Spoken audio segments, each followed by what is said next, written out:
The UFC has had some fantastic fights throughout the years. Some fights went the distance, and some were first-round knockouts. But some of the best fights were only set up at the last minute. Take the fight between Chris Lieben and Yoshihiro Akiyama at UFC 116, for example.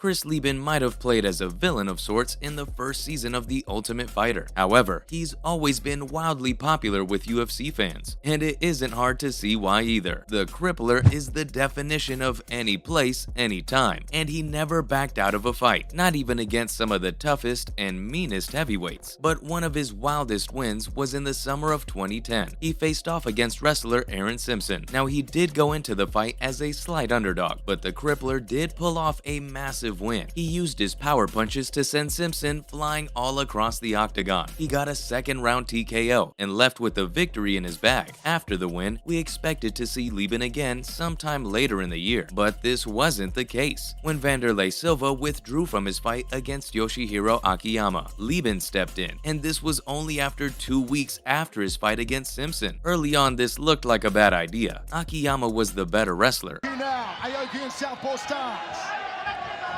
And Akiyama effect a judo takedown And outstruck Lieben in the first round. However, something insane happened during the second round. Lieben upped the pace, and shockingly, it was Akiyama, who had a full training camp by the way, who began to fade. By the third round, it was the Japanese fighter who was exhausted, and Lieben took the opportunity to trap him in a triangle choke.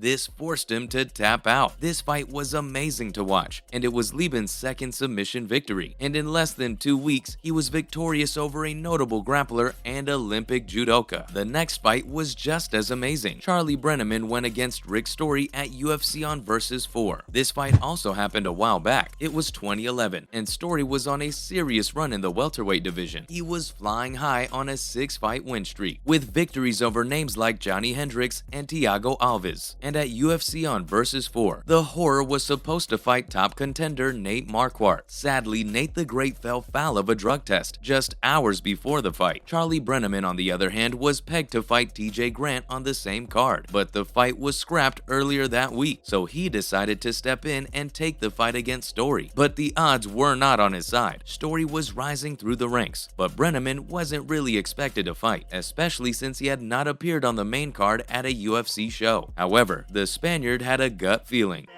and what he really doesn't want to do is have John like this. He's continuing.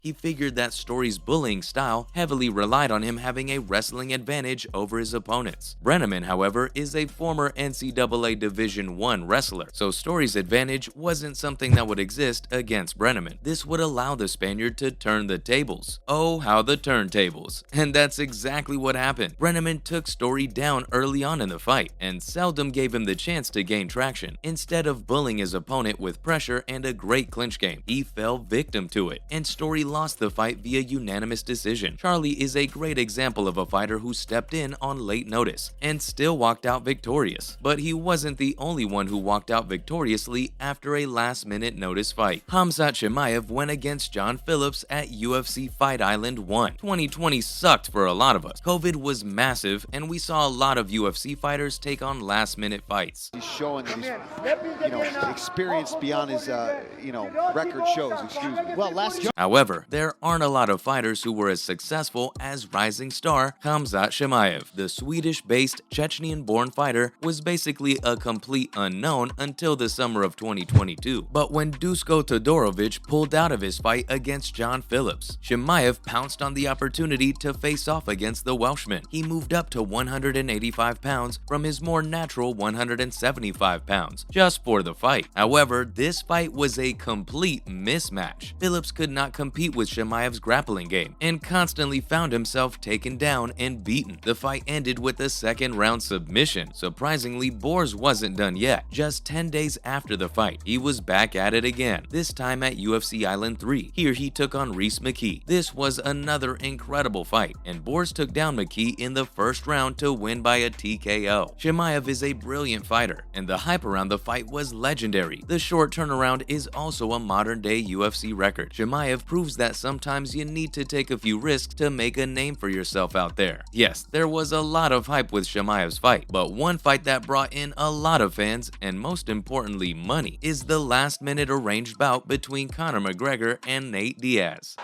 Well, Conor will switch back and forth, left and right, and there is one thing back in 2016, at UFC 196, Diaz faced off against McGregor, and this fight is considered by many to be one of the best last-minute fights ever. Diaz returned only 3 months earlier and faced off against Michael Johnson. He won this fight after being absent for 12 months. Initially, Rafael dos Anjos was set to face off against Conor McGregor, but dos Anjos was forced to withdraw from the bout when he broke his foot. This left McGregor without an opponent. The UFC tried to book both Jose Aldo and Frankie Edgar, but neither of them wanted to take the fight. Luckily, Diaz saw the opportunity and took it. The promotion turned to Diaz, who already called McGregor out in an expletive-filled rant after he beat Johnson. So obviously, Diaz was excited to take on McGregor, and fans all around the world were hyped up to see these two go toe-to-toe. When it came to the fight, most fans were betting on Conor, but despite taking the fight on horribly late, Diaz emerged victorious. Midway through the second round, it was clear that the Irishman was tired. This was when Diaz started to hurt him with his punches, and the Notorious One made the error of going in for a takedown. Diaz quickly reversed him and took his back. He choked McGregor out and picked up the biggest win of his career. So it's not a surprise that UFC 196 was a massive hit on pay-per-view. It drew in 1.5 million buys, and the rematch did even better, breaking the UFC's buy rate record, handing Diaz a multi-million-dollar payout along the way. Our final fighter who took on a last-minute fight wasn't busy training, but actually starring in a movie. Michael Bisping went head-to-head against Luke Rockhold at UFC 199 while filming on the set of Triple X: The Return of Xander Cage. The Count got a phone call. The UFC was offering him a shot at the middleweight title, but it came with a caveat. The fight was against champ Luke Rockhold, and it was in 17 days. Now, Bisping is a fighter known for his determination and heart, so he accepted the call. He came into the fight as one of the biggest underdogs